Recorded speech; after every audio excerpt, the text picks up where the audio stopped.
मशहूर संगीतकार रविशंकर शर्मा की 14वीं का चांद हो गाने ने बदल दी थी उनकी ज़िंदगी। मगर कैसे? 1960 में रिलीज़ हुई गुरुदत्त की क्लासिक फिल्म 14वीं का चांद, और इस फिल्म का संगीतकार थे रविशंकर शर्मा, जिन्हें हिंदी सिनेमा में अक्सर रवि के नाम से जाना जाता है। रवि साहब एक बार शहर से अपने घर के तरफ आ रहा था। रास्ते में उन्होंने सोचा, आजकल फिल्मों का कुछ स्टाइल हो गया कि वो टाइटल सॉन्ग बनाते हैं, फिल्म का नाम गाने में डालते हैं। तो उनके मन में ख्याल आया, अगर 14वीं का चांद गाने में डाला जाए तो क्या बुराई है। क्योंकि फिल्म का सिचुएशन था, गुरुदत्त किसी मुशायरा से घर आए तो देखा वहीदा रहमान उनका इंतज़ार करते करते सो गई है। तब वो उनकी हुस्न की तारीफ में गाना शुरू करते हैं। तभी रवि साहब ने मन ही मन थाम लिया कि 14वीं का चांद हो से ही गाना शुरू करूँगा।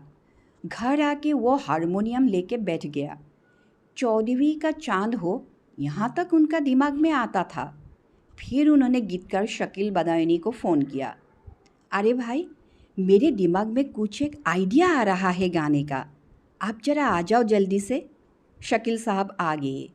जब शकील साहब आए तो रवि साहब बोलने लगे, मेरे दिमाग में तो इतना ही है, ये रोमांटिक गाना गुरुदत्त जी का है, यहाँ से शुरू करें। फिर उन्होंने 14वीं का चांद हो इतना तक धुन बना के सुनाया। इसके बाद रवि साहब ने शकील साहब को कहा, आगे क्या? तो वो एक सेकंड खामोश रहे और फिर कहने लगा, या आफताब हो। तुरंत रवि साहब ने उसके ऊपर धुन बनाई। फिर इसके आगे बात नहीं बन रही थी। शकील साहब ने करीब 50 या 60 मुखड़े बताया, तब भी बात नहीं बना। अचानक रवि साहब को याद आया, शकील साहब पहले हमेशा पान के डिब्बिया लेके आते थे और पान खाते रहते थे, लेकिन उस दिन पान के डिब्बिया उनके हाथ में नहीं थे। रवि साहब ने तुरंत घर से किसी को भेज के बनारसी पान मंगवाया और अपने हाथ से शकील साहब को खिलाया। बोले, शकील साहब ज़रा मुँह खोलिए और पान का मज़ा लीजिए। जैसे ही उन्होंने पान खाया, फिर जोर से उठे और रवि साहब के कंधे पे हाथ रख के बोले, जो भी हो तुम खुदा की कसम लाजवाब हो। रवि साहब खुश होकर हंस के बोले, अरे भाई, यही तो मुझे चाहिए था। उन्होंने फटाफट धुन बना लिया। फिर गाने का मुखड़ा बन गया और बड़ा अच्छा लगा गुरुदत्त को सुनने में। आखिरकार रवि की किस्मत का सितारा 1960 में चमका जब गुरुदत्त की यह क्लासिक फिल्म रिलीज़ हुई, और यही गाने ने सुनने वालों पर तो कमाल का जादू किया। 14वीं का चांद फिल्म बड़ी पॉपुलर हुई।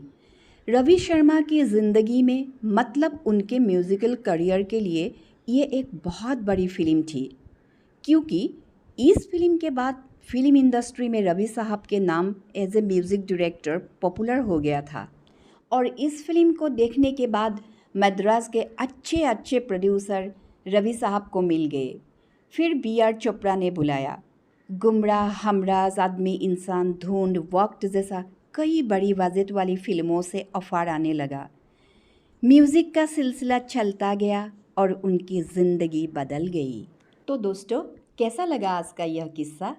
अगर अच्छा लगा तो ज़रूर लाइक कीजिएगा। फिर मिलेंगे एक नए किस्से के साथ। तब तक के लिए शुक्रिया। Thank you.